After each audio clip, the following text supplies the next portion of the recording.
Students, in this video I will be explaining you about P-channel JFET. Previously we have completed N-channel JFET. It is very similar to N-channel JFET only, with only little bit difference which we can notice now.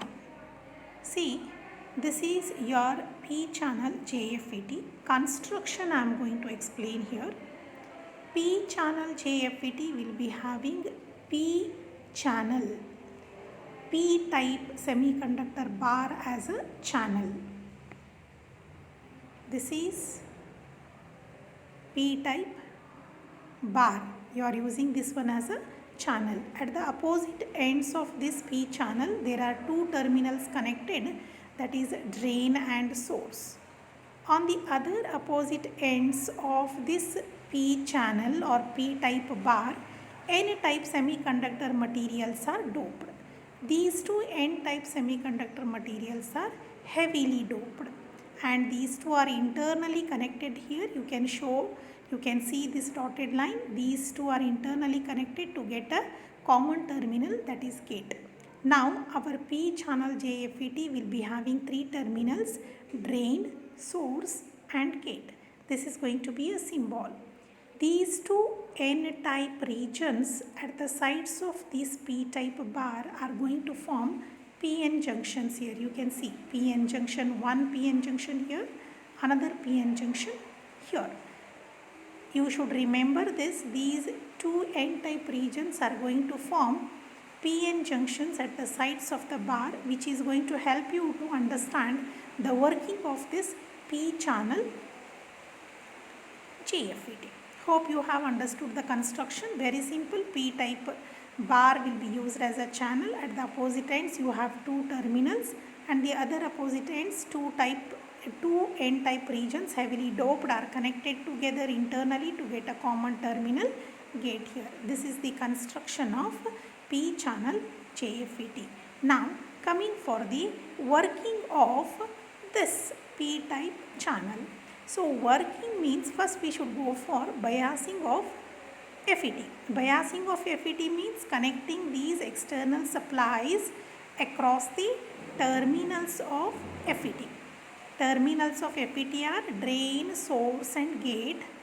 Across these terminals we have connected external batteries as VDS and VGS. How to connect them is the biasing.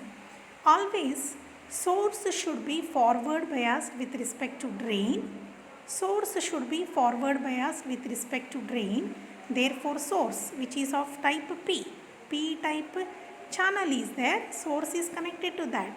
So source should be forward biased with respect to drain means source is of type P.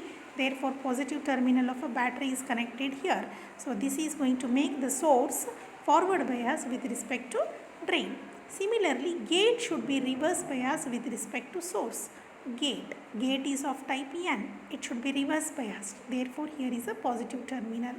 So this VGS is going to make gate reverse bias with respect to source.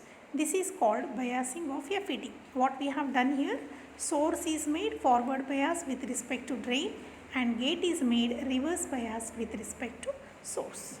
Now coming to the working. Working can be explained under two headings here. I have written here, working can be explained under two headings. This we have seen in case of N-channel FET also. What are the two headings? First we will apply only VDS, VGS will be 0. That is the first part. VDS will be applied, VGS will be 0. Next part will be along with VDS, VGS is also going to get applied. That is going to be a second part of the working. Now coming to the first part, when you apply only VDS with this is equal to 0, when you apply this here, this is P-type bar where holes will be more in number. These holes will get repelled from the positive terminal of VDS because holes are positively charged. Positive charge gets repelled from this positive terminal of a battery.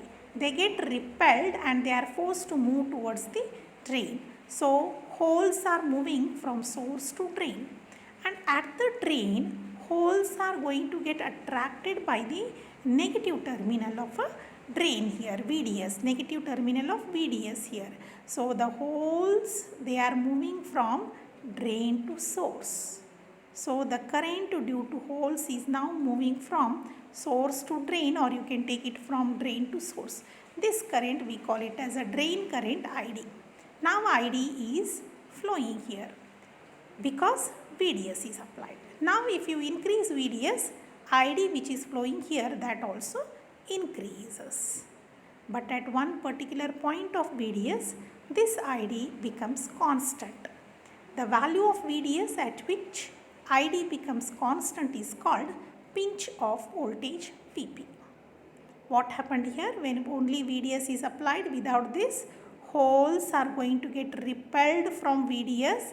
They are getting attracted from the negative terminal at the drain. So the current due to hole is moving from drain to source, which we call it as ID. This ID increases if VDS is increased. VDS if still further increased, ID also increases, but at one particular point of VDS, which we denote it by a letter VP and we call it as a pinch of voltage, ID becomes constant. This you can clearly see in the characteristics later. Now coming to the next part of the working, here now along with the VGS is also applied. Now when VGS is applied, this N is going to form a reverse bias with P channel here, because N is connected to positive terminal. Gate is made reverse bias with respect to source. So here the depletion layer at the reverse biased junction increases. This side also, this is N type connected to P, and this PN junction is reverse bias now. Because of this, when you apply this VGS here, PN junction, depletion layer of this PN junction increases. So when depletion layer increases, the width of the channel decreases, which you can see in the next slide. That is here. See, because of the depletion layer width increasing, see it is increasing. The second dotted line you can see from this end. So the width of the channel is decreased. When width of the channel is decreased, the way for flowing the ID decreases. So ID is going to get decreased when you apply VGS. Why ID decreases here? When we apply VGS, depletion layer width goes on increasing from both the ends of the channel. So width of the channel decreases, ID decreases. Further, if you increase VGS, further the width of the channel is going to get decreased because depletion layer width increases. ID still decreases. If you make this maximum, then depletion regions from both the ends, they meet each other, completely blocking the way for the flow of ID. So ID will become 0. So when you apply VGS, ID goes on decreasing. If you make this maximum, this becomes 0. This you can see in the key points here. VGS was 0 means ID was maximum. When you have not applied this, ID was flowing, it was maximum. When you applied this, ID started decreasing. When you made this maximum, ID became 0. This can be clearly understood here. That is, application of the voltage on the gate terminal controls the flow of current in the FET. Application of the voltage on the gate terminal controls the flow of the current in the ID. Therefore, it is called field effect transistor. Understood? So, this is the working of P channel JFET.